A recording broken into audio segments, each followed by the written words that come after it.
Railway line کے یہ مناظر پشاور سے لنڈی کوتل تک جانے والی پٹری کے ہیں جس پر کبھی ریل گاڑی لنڈی کوتل تک چلا کرتی تھی۔ سنگلاخ چٹانوں سے ہوتے ہوئے پاک افغان سرحد کے قریب رکنے والی اس ریلوے ٹریک کی تعمیر نومبر 1925 کو انگریز وکٹر بیلے نے اس پر پہلی گاڑی چلا کر کی تھی۔ تاہم وقت کے بے رحم موجوں نے قدیم زمانے کی ریلوے ٹریک کو ٹوٹ پھوٹ اور خستحالی کا شکار کر دیا ہے۔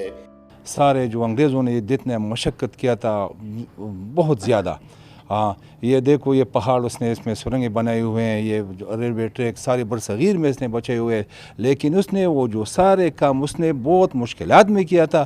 اب بھی وہی مشکلات اس گورنمنٹ پاکستان کے ساتھ ابھی نہیں ہے، ہر چیز میسر ہے، گاڑی ہے، ہر چیز ہے، لیکن اس نے سارا جو ہے نا وہ پرانے وہ ختم ہو گیا۔ اس ریلوے لائن پر جمرود روڈ کے سامنے تاریخی ریلوے اسٹیشن کی ٹوٹی پھوٹی عمارت آج بھی موجود ہے۔ کہتے ہیں کہ 1948 میں اپنے آخری دورے پشاور کے موقع پر قائد اعظم محمد علی جناح اسی ریلوے اسٹیشن پر اترے۔ قائد صاحب خود تشریف لائے تھے اسلامیہ کالج کے سامنے جو ریلوے اسٹیشن موجود تھا، وہ ابھی بھی ہے لیکن ویرانی کی حالت میں ہے۔ میں سمجھتا ہوں کہ کم از کم سواریوں کے لیے اگر نہیں تو فریٹ کے لیے یہ انتہائی اہم ذریعہ ہے۔